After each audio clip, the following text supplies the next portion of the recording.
Avant de plonger dans cette histoire incroyable, pensez à vous abonner à la chaîne et à activer la cloche.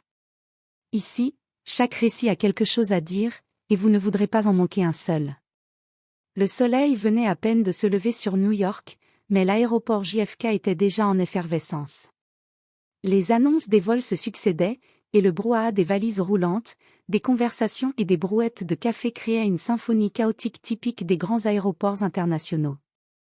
Marcus Jefferson, 32 ans, homme noir à la stature moyenne mais à la carrure soignée, avançait d'un pas calme vers la porte d'embarquement. Ses vêtements reflétaient le sérieux de sa carrière, un costume bleu marine impeccable, une chemise blanche et une montre en acier brillant. Il venait de terminer une réunion capitale avec des investisseurs pour sa start-up technologique et était enfin soulagé de pouvoir rejoindre sa famille à Atlanta. Malgré sa fatigue, il arborait un sourire discret, signe de satisfaction et de fierté personnelle. À quelques mètres de lui, Brittany Summers, 28 ans, hôtesse de l'air depuis 5 ans, ajustait son uniforme parfaitement repassé. Son visage angélique cachait une nervosité croissante. Les vols avaient été nombreux cette semaine, et la pression du travail commençait à peser sur elle.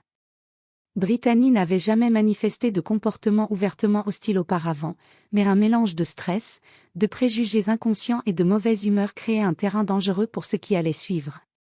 Alors que les passagers s'installent dans l'avion, le personnel de cabine s'affaire autour des sièges, aidant les voyageurs à ranger leurs bagages.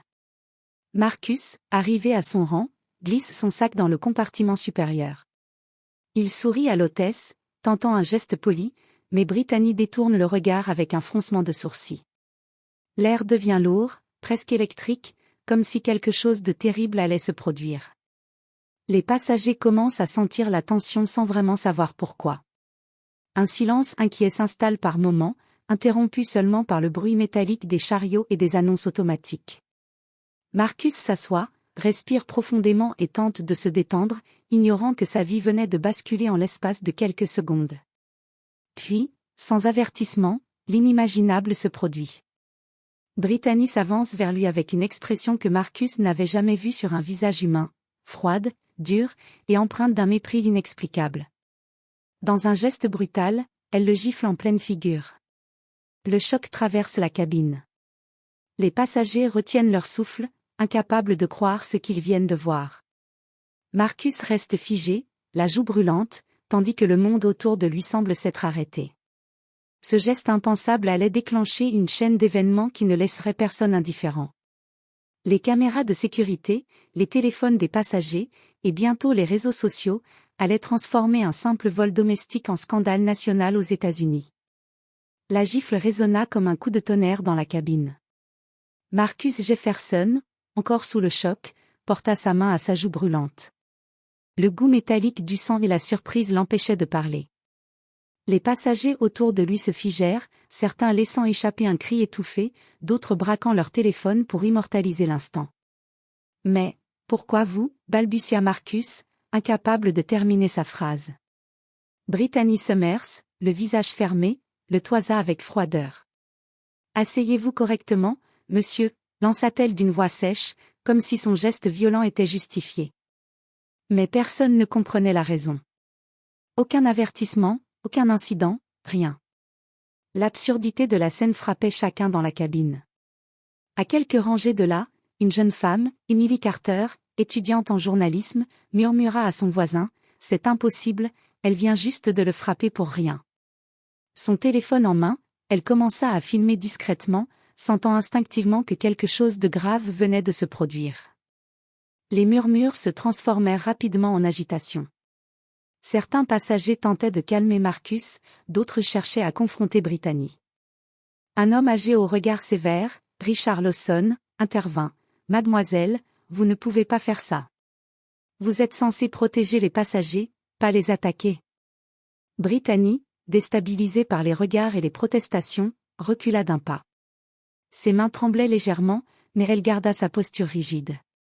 Le commandant de bord, alerté par l'agitation dans la cabine, fit une annonce. « Mesdames et messieurs, nous avons un incident en cours. Je vous demande de rester calme et de vous asseoir, nous allons gérer la situation. » Marcus, essayant de reprendre son souffle, sentit une colère froide monter en lui. Il savait qu'il ne pouvait pas laisser passer cela. Son esprit tournait à toute vitesse. Comment allait-il se protéger? Comment allait-il prouver que ce qui venait de se passer était réel? À ce moment, le téléphone d'Emily Carter bourdonna dans sa poche. Elle commença à envoyer la vidéo en direct sur les réseaux sociaux. En quelques minutes, ce qui aurait pu rester un incident isolé dans un vol domestique commença à prendre une ampleur inimaginable. Les autres passagers, choqués mais solidaires, s'installèrent pour observer. Quelques murmures d'indignation se transformèrent en voix fortes, réclamant la démission immédiate de Brittany et l'intervention des autorités à l'atterrissage. Marcus, tremblant encore mais rassemblant son courage, se leva lentement. Son regard ne quitta pas Brittany, et pour la première fois, sa voix se fit entendre, ferme et claire. « Vous venez de me frapper. Je n'ai rien fait, rien du tout. Je vous tiendrai responsable de ça. » Brittany, prise au piège entre la colère et la honte, détourna le regard. L'avion entier semblait retenir son souffle, chaque passager conscient qu'il venait d'être témoin de quelque chose qui allait marquer les esprits. L'atterrissage à Atlanta promettait d'être explosif. Mais personne ne se doutait encore que ce simple vol allait déclencher une tempête médiatique nationale, bouleverser la vie de Marcus, et mettre en lumière un problème beaucoup plus profond que cette gifle. L'avion toucha le sol d'Atlanta avec un fracas métallique qui sembla résonner dans tout le fuselage. Chaque passager retenait encore son souffle, comme si le simple atterrissage pouvait résoudre ou aggraver la situation. Marcus Jefferson, la joue encore douloureuse, se tenait droit dans son siège, la colère et l'incrédulité gravées sur son visage. Dès que l'avion se stabilisa sur le tarmac, le commandant de bord prit le micro. Pour des raisons de sécurité, nous demandons à l'hôtesse de l'air Brittany Summers et au passager Marcus Jefferson de rester dans la cabine jusqu'à l'arrivée des autorités. Les passagers murmuraient, certains applaudissaient, d'autres enregistraient chaque instant. La tension était palpable. Marcus sentit son téléphone vibrer, la vidéo d'Emily Carter circulait déjà sur les réseaux sociaux. En quelques minutes, des centaines de partages, commentaires et réactions indignées se multipliaient. Lorsque l'avion s'immobilisa sur la porte de débarquement, 2 agents de la sécurité aéroportuaire montèrent à bord. Ils demandaient calmement, mais fermement, à Brittany et Marcus de les suivre. Brittany baissait les yeux, les mains crispées, tandis que Marcus avançait avec dignité, conscient que chaque mouvement serait observé et jugé. Dans le hall de l'aéroport, une petite foule de journalistes les attendait, alertés par la diffusion de la vidéo. Les caméras se braquaient sur Marcus, sur Brittany, et sur le visage des passagers qui témoignaient de l'incident. Marcus inspira profondément avant de parler aux journalistes.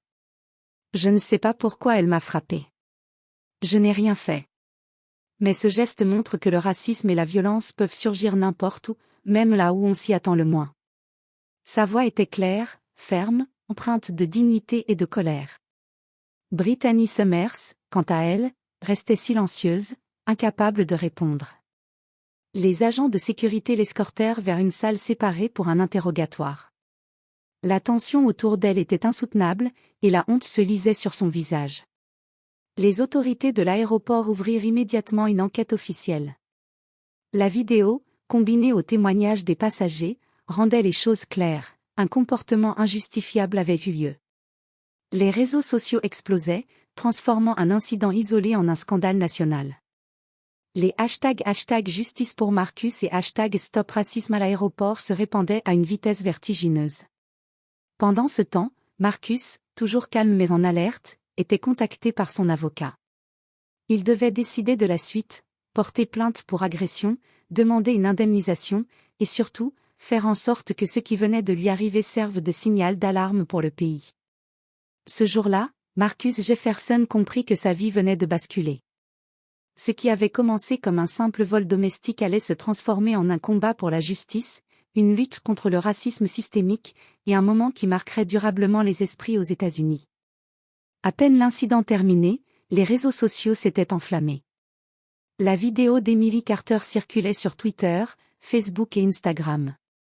En quelques heures, des millions de vues et de partages transformaient ce qu'on aurait pu croire un simple incident isolé en un événement national.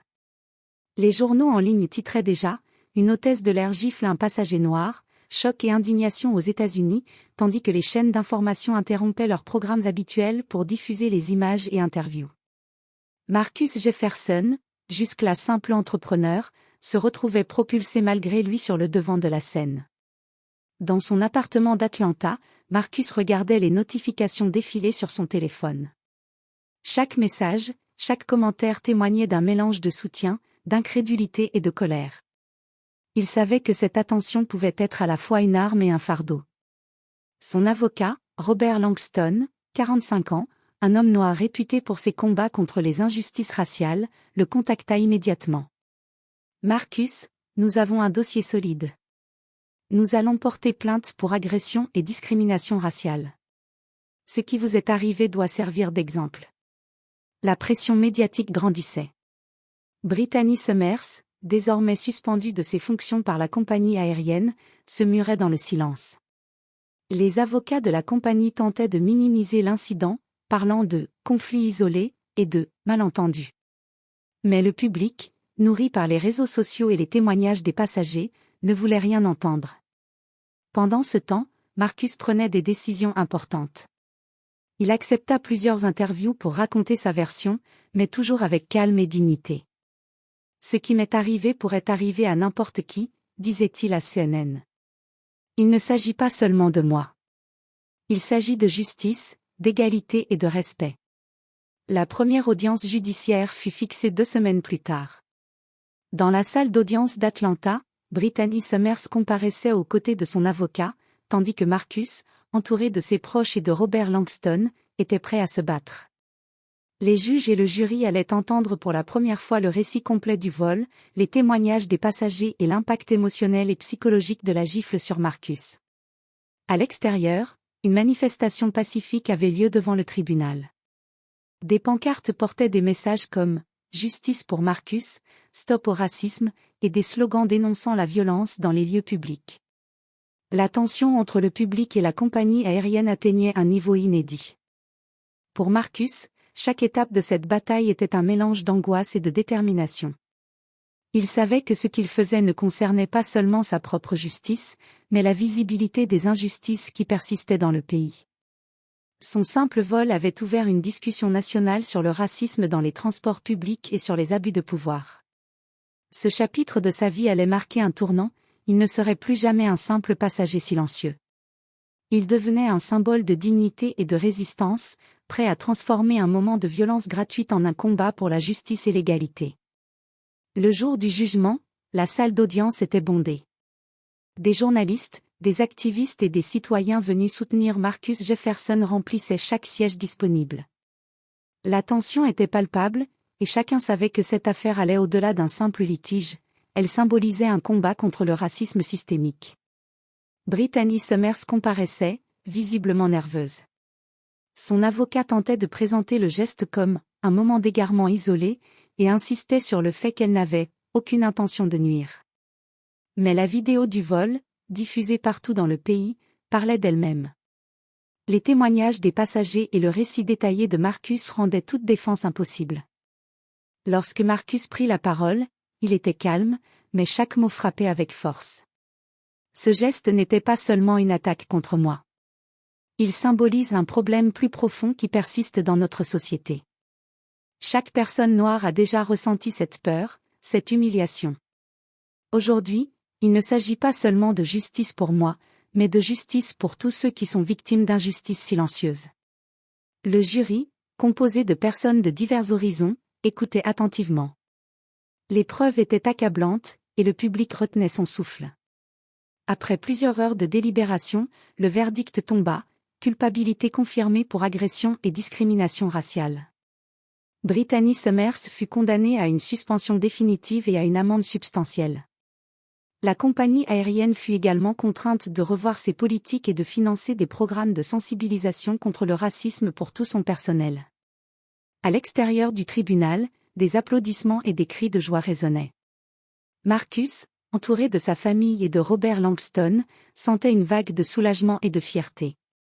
La justice avait été rendue, mais plus important encore, un message puissant avait été envoyé, la violence et le racisme ne resteraient pas impunis. Dans les jours qui suivirent, Marcus devint un symbole de dignité et de courage. Les médias le surnommèrent « l'homme qui a tenu tête à l'injustice », et il fut invité à participer à des conférences et des campagnes de sensibilisation dans tout le pays. Mais malgré cette attention, il resta humble, toujours conscient que son combat ne s'arrêtait pas là. Il retourna à sa vie quotidienne à Atlanta, mais transformé. La gifle qui avait failli le briser l'avait rendu plus fort, plus déterminé à défendre les autres et à éduquer la société sur l'importance du respect et de l'égalité. Marcus Jefferson comprit que parfois, même dans la douleur et l'injustice, naissent le courage et la résilience. Et tandis que les journaux continuaient à raconter son histoire, il savait que son expérience ne serait jamais oubliée, non seulement pour lui, mais pour tous ceux qui croyaient que la justice devait triompher, même face à la haine.